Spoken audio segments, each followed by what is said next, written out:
ഈ ഓണം മൈ മൊബൈലിനോടൊപ്പം my Onam my മൊബൈലിൽ ഇനി ഓഫറുകളുടെ ഓണക്കാലം. പർച്ചേസ് ചെയ്യുന്ന പുതിയ ഫോണുകൾക്കും യൂസ്ഡ് ഫോണുകൾക്കും ഉറപ്പായ സ്ക്രാച്ച് ആൻഡ് വിൻ സമ്മാനങ്ങൾ, gold coin, cycle, table fan, mixie, iron box തുടങ്ങി ഒട്ടനേകം സമ്മാനങ്ങൾ. ഒപ്പം 24 മാസം വരെ നോ കോസ്റ്റ് EMI സൗകര്യവും. മലപ്പുറം മുൻ SP സുജിത് ദാസ് MSP സ്കൂളിൽ മുഖ്യമന്ത്രിയുടെ ഉത്തരവ് അട്ടിമറിച്ച് നിയമനം നടത്തി. നിയമനം PSCക്ക് വിട്ട ഉത്തരവാണ് സുജിത് ദാസ് അട്ടിമറിച്ചത്. നിയമനത്തിലെ സുജിത് ദാസിന്റെ ഇടപെടലുകളുടെ തെളിവുകൾ പുറത്തുവന്നതോടെ പണം വാങ്ങിയാണ് സുജിത് ദാസ് നിയമനം നടത്തിയതെന്ന് KSU ആരോപിച്ചു. ആഭ്യന്തര വകുപ്പിന് കീഴിൽ എയ്ഡഡ് പദവിയിലാണ് മലപ്പുറത്തെ മലബാർ സ്പെഷ്യൽ പോലീസ് സ്കൂൾ പ്രവർത്തിക്കുന്നത്. 2021 ഫെബ്രുവരി 7-ന് സ്കൂളിലെ നിയമനം PSCക്ക് വിടാൻ മുഖ്യമന്ത്രി പിണറായി വിജയൻ ഉത്തരവിട്ടിരുന്നു.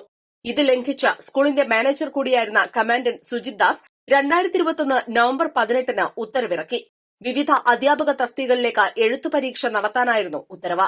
സർക്കാർ ഉത്തരവ് അട്ടിമറിച്ച സുജിത് ദാസ് സ്കൂളിൽ 6 നിയമനങ്ങൾ നടത്തിയതാണ് ആരോപണം. വർക്ക് ചെയ്യുന്നതിൽ 17 പേരിൽ ഏകദേശം 12 പേര് ജനറൽ വിഭാഗത്തിലും OBC 3 പേര്, മുസ്ലിം വിഭാഗത്തിൽ നിന്ന് 2 പേര്, 3 ലാബ് അസിസ്റ്റന്റുമാരിൽ 2 പേര് ജനറലും ഒരാൾ മുസ്ലിം, ഒരൊറ്റ ദളിത് വികലാംഗ റിസർവേഷൻ ഒരാൾ പോലും MSPയിൽ ജോലി ചെയ്യുന്നില്ല എന്നത് യാഥാർത്ഥ്യമാണ്. ആ യാഥാർത്ഥ്യമൊക്കെ നിലനിൽക്കുകയാണ് ബഹുമാനപ്പെട്ട മുഖ്യമന്ത്രിയുടെ ഉത്തരവ്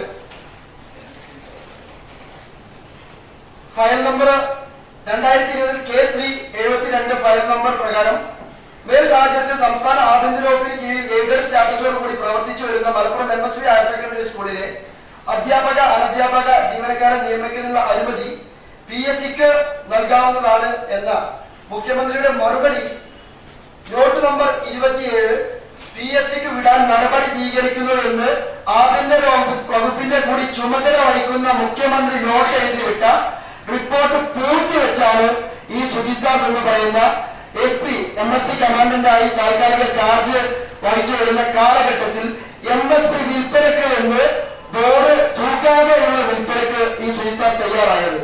സുജിത് ദാസ് MSPയിൽ നിന്നും പോയ ശേഷം BJP നേതാവും മുൻ കേന്ദ്ര ഇന്റലിജൻസ് ഉദ്യോഗസ്ഥനുമായ വ്യക്തിയുടെ മകനും സ്കൂളിൽ നിയമനം ലഭിച്ചു.